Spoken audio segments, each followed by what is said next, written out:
अस्सलाम वालेकुम। तो आज जो हम बात करने जा रहे हैं वो के मीन क्लस्टरिंग की। आखिर के मीन क्लस्टरिंग वर्क किस तरह करती है और के मीन क्लस्टरिंग होती क्या है। के मीन क्लस्टरिंग बेसिकली होती है कि बिग डेटा के फील्ड में आते हैं तो अगर अनसुपरवाइज लर्निंग की जब आप तरफ आते हैं तो एक मशीन को अगर आपने अनसुपरवाइजली ट्रेन करना होता है तो आप उसके लिए के मीन क्लस्टरिंग को आप यूज़ कर सकते हैं ग्रुप ऑफ डेटा बनाने के लिए बीच में, ताकि उसमें डिस्टिंक्ट आप क्या कहते हैं आप चेक कर सकें कि आखिर उसमें रिलेशन क्या है, कोरिलेशन आप चेक, डिफरेंस आप जितना डिस्टेंस कम होगा उतना आपका रिलेशन स्ट्रॉन्ग आप उसको क्रिएट कर सकते हैं, कह सकते हैं कि आप रिलेशन है और आप उस हिसाब से अपनी मशीन को ट्रेन कर सकते हैं। तो एक के मीन क्लस्टरिंग में आपके पास दो आपके पास तरीके आ जाते हैं। एक हो जाता है कि इंक्लूड डिस्टेंस और एक होता है मैनहट्टन डिस्टेंस। जो मैंने एल्गोरिदम लिखा है ये मैनहट्टन डिस्टेंस के थ्रू वर्क करता है एंड और इसके लिए जो एक एग्जांपल मैं आपको शो करूँगा, इसमें CSV फाइल मैंने ये यूज़ की है SR1 और ये सीरियल नंबर की है और ये मार्क्स की है। तो कोड मैंने पहले लिखा है, इसको बस समझाते ही हैं आपको। तो कोड में पहले आपने import pandas S P D, ठीक है, पैंडास पी डी कर लिया एंड इंपोर्ट रैंडम पैंडास इस वजह से किया बिकॉज हमने CSV फाइल इसमें इंक्लूड करनी है, ठीक है। तो पैंडास की आपको ज़रूरत पड़ेगी बिकॉज डेटा फ्रेम आपने इंक्लूड करना है और रैंडम क्यों इंक्लूड करना है वो मैं आपको भी बताता हूँ। तो आप क्या आपके इंपोर्ट सही तरीके से हो गया तो हम पहले अब इसमें आएंगे रैंडम के अब बात करने के लिए। जब आपने क्या कहते हैं इसमें आपने शुरू में जब आपने डिस्टेंस फाइंड करना होता है, फॉर एग्जांपल मार्क्स में आपने डिस्टेंस फाइंड करना है तो आप पहले आप दो से आइट्रेशन वन, एक आप इसमें आइट्रेशन आप इंक्रीज़ करते रहते हैं। के का मतलब ही होता है नंबर ऑफ़ आइट्रेशन कि आप आखिरी दफ़ा कितनी दफ़ा आइट्रेशन करके आप कितनी आइट्रेशन प्रिपेयर करना चाहते हैं उसमें। तो मार्क्स में आप पहले क्या करते हैं, आप सेंट्रॉइड्स की वैल्यू उठाते हैं। जैसे फॉर एग्जांपल आप दो सेंट्रॉइड्स उठाते हैं तो सेंट्रॉइड वन सेंट्रॉइड टू, पहली आइट्रेशन में जब आप आते हैं तो पहली आइट्रेशन में आप सेंट्रॉइड की वैल्यू रैंडमली इस्तेमाल चूज़ करते हैं। इसी वजह से यहाँ पर ये रैंडम का चेक लगाया है। तो D is equals to one इस वजह से ज़ीरो, और इसको D is equals to zero की कंडीशन के साथ एफ डी इसलिए कि ये बिकॉज क्योंकि यहाँ से जो हम इनपुट लेंगे ज़ीरो से लेके रेंज तक जाना है, तो जो पहले आप आइट्रेशन होगी तो उसमें हम रैंडमली चूज़ करेंगे सेंट्रॉइड वैल्यूज़ को, ठीक है।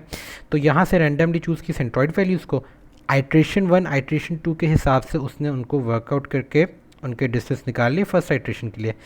तो ये हो गया। अब यहाँ यहाँ ये सबसे इंपॉर्टेंट पार्ट ये है कि यहाँ हो क्या रहा है कि फॉर एग्जांपल आप चाहते हो कि मैं थ्री आइट्रेशन लूँ, ज़ीरो पहली आइट्रेशन आपने कर ली जिसको हम ज़ीरो आइट्रेशन कंसीडर कर लेते हैं।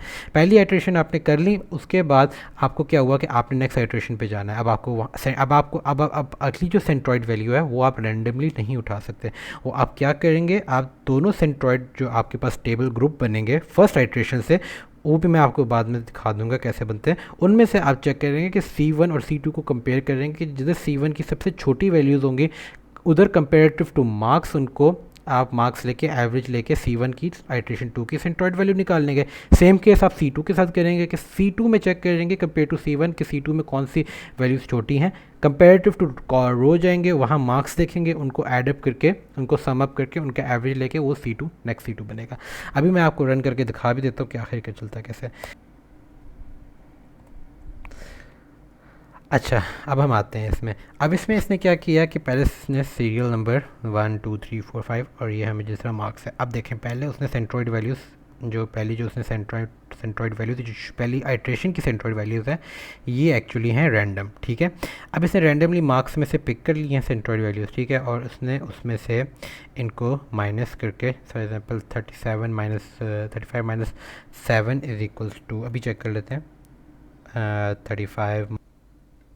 तो हम चेक कर रहे थे 35 माइनस 7 इज इक्वल्स टू आप सॉरी -28, सॉरी क्योंकि सेंट्रॉइड हमारा 28 था। 28 तो इज इक्वल्स टू आपका हो गया 7, सेम आप देख सकते हैं वही 7 आ रहा है वहाँ पे भी सेंट्रॉइड वन में, आइट्रेशन वन में। 28 माइनस 36 किधर गया 6 इज इक्वल्स टू वही -8 आ रहा है, बट हम मैनहट्टन यूज़ कर रहे हैं इस वजह से इसको एब्सोल्यूट करके वो 8 कर देता है। और 25 28 सॉरी 28 माइनस 23 25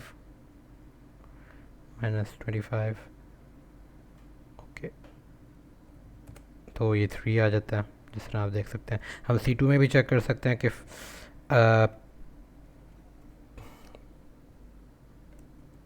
जिस तरह 35, ओके वेट, हाँ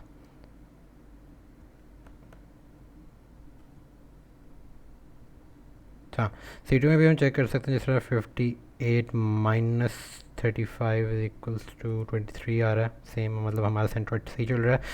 और इसमें 58 माइनस 36 इज इक्वल्स टू 22। और आप तीसरी रो में भी आ जाएं तो आपके पास आ जाता है 58 माइनस 25 इज इक्वल्स टू 33, यानी हमारी सेंट्रॉइड वैल्यूज़ ऑलमोस्ट हमारी सेम सही आ रही हैं, सेम सॉरी कह रहा हूँ, सही आ रही हैं। तो जब हम यहाँ पर आते हैं, आपके पास सेंट्रॉइड वैल्यूज़ आ गई, तो हमारे पास दूसरा फेज़ क्या होता है कि यहाँ पर नेक्स्ट सेंट्रॉइड वैल्यूज़ निकालने के लिए, बैटरी डाउन हो रही है, नेक्स्ट सेंट्रॉइड वैल्यूज़ निकालने के लिए हम क्या करते हैं कि C2 की वैल्यूज़ यहाँ से हम इस कोड के थ्रू कैलकुलेट करते हैं। नंबर ऑफ़ जो यहाँ पर कंपैरेटिव, जो फॉर एग्जांपल C1 में जितने कंपैरेटिव C2 छोटे होंगे नंबर, जरा 6 7 8 3 1 0 1, ठीक है, इनके कंपैरेटिव हम देखेंगे नंबर्स क्या हैं, जितने भी नंबर्स हैं जैसे 29 28 27 25 36 और 35, इन सबको नंबर को ऐड करके इनका एवरेज ले लेंगे। और अगली जो C1 की जो वैल्यू होगी, आइट्रेशन 2, अगर आपने आइट्रेशन 2 दो आइट्रेशंस करनी है तो आइट्रेशन 2 की जो नंबर ऑफ़ वैल्यूज़ होंगी वो ये आपकी सेंट्रॉइड 2 की वैल्यू निकल आएगी। सेम केस हम C2 में भी यही और वो यही कर रहे हैं, जैसे आप देख सकते हैं C1 उसने बारी बारी करके कंपेयर किया, उसने कहा कि अगर छोटा है C1 से तो उसमें C1 में ऐड कर लें उन मार्क्स को, और उनको कितनी उस C1 जितनी दफ़ा छोटा आ रहा है उसको ऐड करें, उसको भी प्लस कर लें, और बाद में यहाँ आके उसका एवरेज निकाल लेंगे लूप से बाहर, फॉर लूप से। अब C2 में भी सेम यही कर रहा है कि फॉर एग्जांपल जिस तरह ये 7 छोटा था, 0 छोटा था, ये दो नंबर छोटे हैं, तो 65 और 58 को प्लस करके दो को नंबर को ऐड करके उसने इसमें से N2 C2 आइट्रेशन 2 के लिए निकाल लिया। अब ये एल्स वाली स्टेटमेंट चल रही है, ये बेसिकली चल रही है सारी ऑन द बेसिस ऑफ क्या कहते हैं, आपका हम सपोज कर रहे हैं कि आपकी एक दफ़ा आइट्रेशन हो गई है, ठीक है, जिसमें से आपने रेंडमाइज करके सेंट्रॉइड वैल्यूज़ निकाल ली हैं फर्स्ट आइट्रेशन के लिए।